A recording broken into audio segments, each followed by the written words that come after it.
क्या क्या कहा। नासिर भाई ने पहले तो कम से कम 5-6 बार एक फ्रेज का इस्तेमाल किया, मुझे कुछ नहीं पता, मुझे कुछ नहीं पता, मुझे कुछ नहीं पता। कुछ नहीं पता तो शांति से बैठना चाहिए।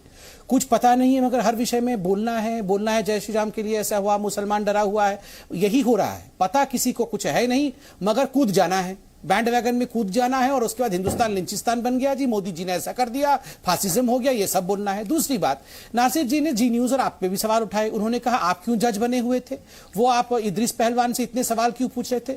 भाई साहब, ये लोग वो हैं जो देश को कटघरे में खड़े कर देते हैं। हर दिन कहते हैं इस देश में रहना नामुमकिन है, इस देश में हम डरे हुए हैं, इस देश ने हमारा खून सोच रखा है, चूस रखा है, ये सब कुछ कहते हैं। उस समय आप अरे आप तो मोदी जी को हिटलर, फासिस्ट, न जाने क्या क्या कह देते हैं। उस समय आप क्यों जज बने हुए होते हैं। मैंने नहीं आज कहा, इदरीस पहलवान से 4 प्रश्न क्या पूछ लिया, उनके खिलाफ तो केस है। संबित पात्रा, जरा इनकी आवाज को कम कर दो, इनकी आवाज को कम कर दो। अमन जी, मैंने अमन नहीं जी, कहा, इनकी आवाज को कम कर दो प्लीज। अमन जी, से आप मेरे मुंह में ये हिल की मार डालेंगे, प्लीज इनकी आवाज को कम कर दो। झूठ मत बोलिए। आपके मुंह में कोई, अरे आपके मुंह में कोई कुछ नहीं डाल रहा है। अमन जी को भी यही कह रहे थे, मुझे भी कोई, आपका मुंह आपका है, हम कोई शब्द नहीं डाल रहे। अमन जी, इनके मुंह को जरा शांत कर दीजिए। माय गॉड अमन जी, हम बोल नहीं पाएंगे। दिखा दीजिए।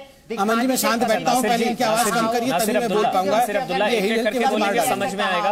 डॉक्टर अजीज खान वेट कर रहे हैं, दिखा दीजिए। ठीक है नासिर अब्दुल्ला, नासिर अब्दुल्ला, अगर मैंने नासिर अब्दुल्ला, देखिए नासिर अब्दुल्ला, एक मिनट, मैंने आपको नहीं कहा था नासिर अब्दुल्ला, जरा कम कर दो अमन जी, नासिर अब्दुल्ला। लेकिन उमेद पहलवान से सवालों पर आप नाराज हुए कि मैंने इतने सवाल क्यों पूछ लिए, और आप मुझे कह रहे थे कि ये पत्रकार का काम नहीं होता।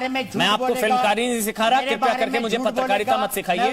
संबित पात्रा, आप कंप्लीट कर लीजिए। नासिर भाई, मैं आपके पास आऊंगा, डॉक्टर अजीज खान के पास मुझे जाना है। संबित पात्रा, आप बोलेंगे। झूठ मत बोलिए। हाँ जी, इनकी आवाज बोलिए। संबित पात्रा, आप बोलूंगा, ये बीच में चिल्लाते रहते हैं, ये नॉन स्टॉप ऐसे इनका कैसे अटक गया।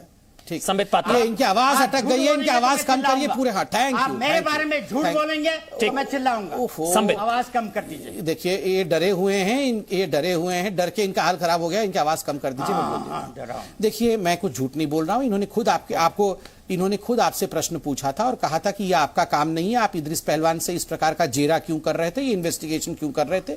तो मैंने कहा ये झूठ नहीं मैंने कहा। दूसरा, इन्होंने कहा इन्वेस्टिगेशन करना तो पुलिस का काम होता है। ओहो, प्लीज अमन भाई, ऐसे हमें पागल कर देंगे थोड़ा सा। हाँ, देखिए अमन भाई, इनका दूसरा प्रश्न था कि पुलिस का काम इन्वेस्टिगेशन करने का और कोर्ट का काम उसके आगे। ये लोग जब पुलिस इन्वेस्टिगेशन करती है, और आज पुलिस के इन्वेस्टिगेशन के 2 अहम पहलू में बता दूं। पुलिस ने 2 और लोगों को गिरफ्तार किया है, एक है सद्दाम और दूसरे का नाम इंतजार है।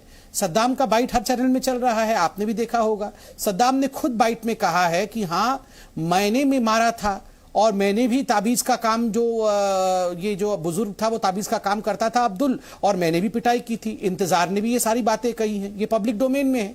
जब पुलिस इन्वेस्टिगेशन करके रिपोर्ट देगी फिर ये कहेंगे ये पुलिस बायस्ड है, ये पुलिस के इन्वेस्टिगेशन पर विश्वास नहीं करेंगे।